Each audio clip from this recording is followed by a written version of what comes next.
Sir, the flash academy open करने का idea कैसे आया? मैंने ट्यूशन पढ़ाना चालू किया। जिस पीजी में हॉस्टल में मैं रहता था तो सबसे पहले वहाँ के बच्चों को मैंने पढ़ाया। फिर जब उनका स्कूल टेस्ट में रिजल्ट बहुत अच्छा आने लग गया तो फिर मैंने ट्यूशन चालू किया, होम ट्यूशन चालू किया भिलाई में ही। घर जा जा करके मैं पढ़ाता था, करीब 4 से 5 बच्चे मैं पढ़ाता था। फिर मुझे लगा कि नहीं यार, बच्चों का रिजल्ट बहुत अच्छा हो रहा है, मैं पढ़ा रहा हूँ, उनको समझ में भी आ रहा है, तो इस प्रोफेशन में आगे बढ़ा जाए। तो ये सोच थी। मैंने घर पे 5 बच्चों से, वो जो 4 से 5 बच्चे थे उनको मैंने घर पे बुला के पढ़ाना चालू किया। 4-5 चेयर थे, एक छोटा सा बोर्ड था, मैंने चालू कर दिया। और रैंडमली मेरे दिमाग में कुछ नाम आ गया। मेरा एक फेवरेट सुपर हीरो कैरेक्टर है फ्लैश, तो उसके नाम पे मैंने रख दिया द फ्लैश एकेडमी। कि शुरू में जब मैं पढ़ाना चालू कर रहा था तो लोग ये भी बोल रहे थे ट्यूशन पढ़ा रहा है, ये कर रहा है, वो कर रहा है। मैंने सुना नहीं, काम करते चले गए, हो गया।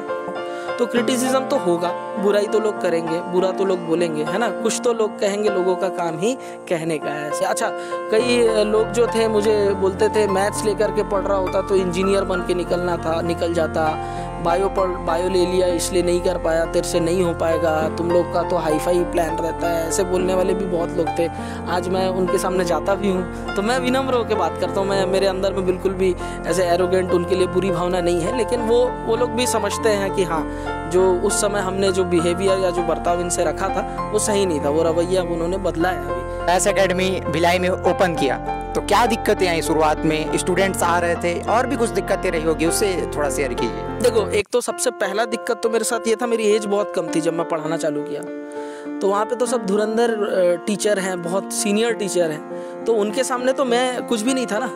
तो मैं चालू किया था भाई, वो मेरी 21-22 साल उम्र रही होगी, है ना। तो उस समय में अब मैं खुद ही बच्चा जैसा दिखता था, शरीर पतला दुबला सा था, मैं खुद ही वैसा दिखता था।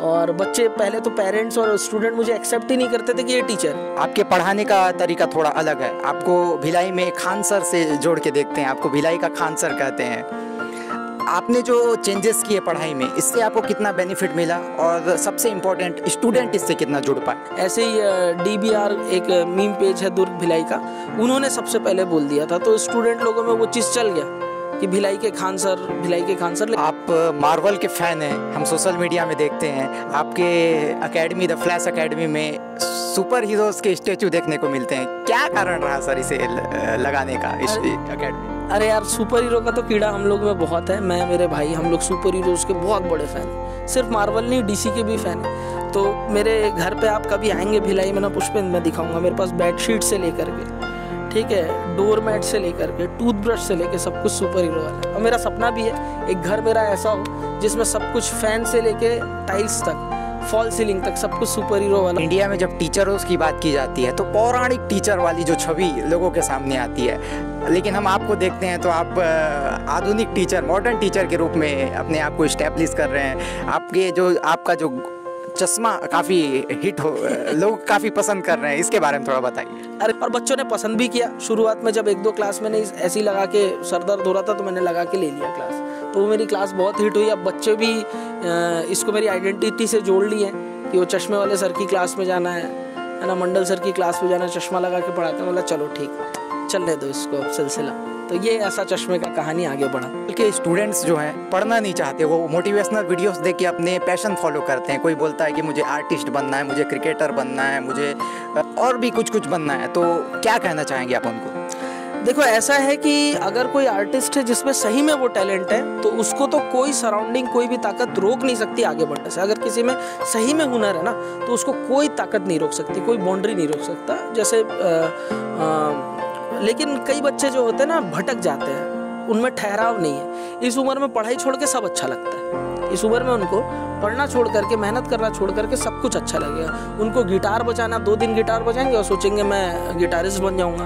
2 दिन गाने लग जाएंगे तो सोचेंगे मैं सिंगर बन जाऊंगा, है ना। 2 दिन स्केच बनाने लग गए कुछ तो उनको लगता है कि नहीं, मेरा कैरियर इसमें बनेगा, मुझे पढ़ाई नहीं समझ आती पापा, बन भी जाऊंगा तो बड़ा खराब बनूंगा। 3 इडियट्स की तरह देखने। एक कैरियर, रोटी कमाने का जुगाड़ कर लो, जेब में पैसा रहे तो सारा पैशन फॉलो होता है। जो रूरल बैकग्राउंड के बच्चे होते हैं उनके मन में एक भाव होता है कि मैं शहरी बच्चों से कैसे कॉम्पीट करूंगा। इस पे आप उन बच्चों को क्या मैसेज देना चाहेंगे? देखो, इस बैकग्राउंड से तो मैं भी निकला हूँ। जब मैं पहली बार शहर में गया था, शहर मतलब भिलाई, बहुत बड़ी सिटी तो नहीं है, लेकिन फिर भी मैं जब वहाँ गया तो मैं खुद को, मेरे को तो बिल्कुल कॉन्फिडेंस ही नहीं था कि लोगों से बात कैसे करूँ। मैंने जो कपड़ा पहना हुआ है लोग जज तो नहीं करेंगे, लेकिन यकीन मानो बाहर निकले हो ना तो बेशरम तो आपको बनना पड़ेगा। दुनिया क्या सोच रही है, क्या बोल रही है, उसको इग्नोर करना पड़ेगा। सर, आपने रिलेशनशिप की बात की। आजकल स्कूली बच्चे रिलेशनशिप में फंस रहे हैं, कॉलेज के स्टूडेंट्स रिलेशनशिप में फंस रहे हैं, क्या कहना चाहेंगे आप? रिलेशनशिप में पढ़ना चाहिए या नहीं?